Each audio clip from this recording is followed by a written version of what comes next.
Hello दोस्तों, कैसे हो आप लोग। आशा करती हूँ अच्छे होंगे। आज मैं आपको फिर से एक सच्ची घटना के बारे में बताने वाली हूँ और यह कहानी मेरी और मेरे पति की है।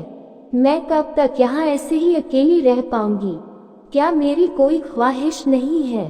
अगर मैंने अपनी इच्छा पूरी की है तो इसमें मैंने क्या गलत किया है? हेलो दोस्तों, आज हम आपको बताने जा रही हूँ कि राजेश की उम्र 25 साल था। राजेश को अपने लिए ऐसी पत्नी चाहिए थी जो घर और खेती बाड़ी संभालते हुए गांव में रहकर उसके माता पिता की सेवा करे, क्योंकि राजेश नौकरी में बिजी रहने के चलते ज्यादा दिनों तक गांव में नहीं ठहर सकता था। ऐसे में उसे ऐसी पत्नी चाहिए थी जो उसका घर बार बखूबी संभाल सके। आखिरकार मुकेश को वैसी ही लड़की पत्नी के रूप में मिल गई जैसी उसे चाहिए थी। उसका नाम सीमा था। सीमा थोड़ी मुनहफत थी लेकिन खूबसूरत थी। उसने शादी के पहले दिन से ही नखरे और नाटक करना शुरू कर दिया। राजेश से बहस करते हुए बोली, तुम अपनी ताकत बढ़ाओ। दरअसल राजेश एक आम आदमी की तरह सीमा में लीन रहता था, लेकिन वह बहुत जल्दी ही थक जाता था। इस बात पर सीमा उसका जमकर मजाक उड़ाने लगी, लेकिन राजेश ने उसकी किसी बात को दिल पर नहीं लिया। राजेश को लगा समय के साथ साथ पत्नी की नासमझी ये दूर हो जाएगी। छुट्टियां खत्म हो चुकी थी और उसे अहमदाबाद लौटना था। सीमा ने कहा, मुझे इस रेगिस्तान में अकेला छोड़कर क्यों जा रहे हो? सच कहे तो सीमा भी यही चाहती थी कि राजेश गांव में ना रहे, क्योंकि पति की नजर व दबाव में रहना उसे पसंद नहीं था और न ही उसके रहते पति के दोस्तों को अपने जाल में फंसा सकती थी। मायके में उसे बेरोक टोक घूमने की आदत थी, जिसकी वजह से गांव के लड़के मनचली कहकर बुलाते थे।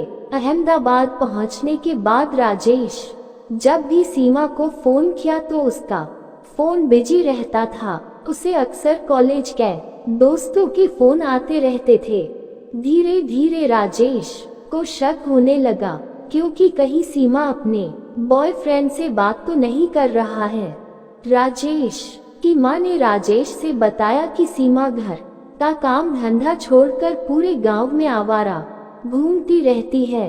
एक दिन राजेश अचानक गांव में पहुंच गया। बस स्टैंड पर उतरते ही राजेश ने देखा कि सीमा मैदान में खड़ी है और किसी लड़के से बात कर रही थी, और कुछ देर बाद उसी की मोटरसाइकिल पर बैठकर वहां से चली गई। देखने में वह लड़का कॉलेज में पढ़ने वाला लग रहा था, किसी सही परिवार के घर का लग रहा था। सीमा उससे ऐसे चिपक कर बैठी थी जैसे उसकी प्रेमिका हो। घर पहुंचने के बाद राजेश और सीमा में जमकर कहासुनी हुई। सीमा ने सीधे शब्दों में कह दिया, बॉयफ्रेंड बनाया है तो क्या हुआ? मुझे यहाँ अकेला छोड़कर तुम वहाँ अहमदाबाद में रहते हो। मैं कब तक यहाँ ऐसे ही अकेली रह पाऊंगी? क्या मेरी कोई ख्वाहिश नहीं है? अगर मैंने अपनी इच्छा पूरी की तो इसमें मैंने क्या गलत किया है? फिर राजेश ने कहा, तू फिर से उस मोटरसाइकिल वाले के साथ गई तो घर से निकाल दूंगा। सीमा बोली, चिल्लाओ मत, तुम क्या अहमदाबाद में बिना औरत के रहते हो? तुम्हारे पास भी तो कोई होगी ना? ज्यादा बोलोगे तो सबको बता दूंगी कि तुम मुझे खुशियां नहीं दे पाते हो, इसलिए मैं दूसरे के पास जाती हूँ। ये सुनकर राजेश को जैसे बिजली का कट लग गया। उसने सोचा, इस नौटंकीबाज और बदतमीज औरत को अगर मैंने घर से निकाल दिया तो यह मेरी झूठी बदनामी कर देगी, और अगर इसे माँ के पास छोड़ता हूँ तो ये किसके साथ घूम रही होगी, किसके साथ मुंह काला कर रही होगी। यही सब सोचकर राजेश को पूरी रात नींद नहीं आई। सुबह हुई वह सोचता रहा, क्या एक पल में झूठ बोलने, दूसरे पल में हंसने, जोर जोर से चिल्लाकर लोगों को जमा कराने, तमाशा करने और धमकी देने वाली ये औरत मेरे ही पल्ले पड़नी थी। बहुत देर तक सोचने के बाद राजेश ने मन में एक विचार आया और बिना किसी वजह की धमकी देने वाली इस नोट की बात सीमा को उसने भी धमकी दे दी। सीमा, मैं तुझसे परेशान होकर एक दिन खुदकुशी कर लूंगा और एक सुसाइड नोट लिख कर जाऊंगा कि तुमने मुझे धोखा देकर, डरा धमकाकर और झूठी बदनामी करा के आत्महत्या करने पर मजबूर किया है। किसी को धोखा देना गुनाह है। पुलिस तुझसे पूछताछ करेगी और तेरा असली चेहरा सबके सामने आएगा।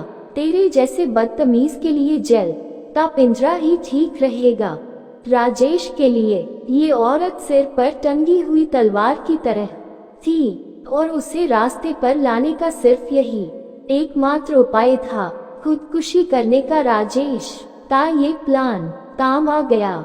ये सुनकर सीमा घबरा गई और बोली, ऐसा कुछ मत करना, मैं बर्बाद हो जाऊंगी।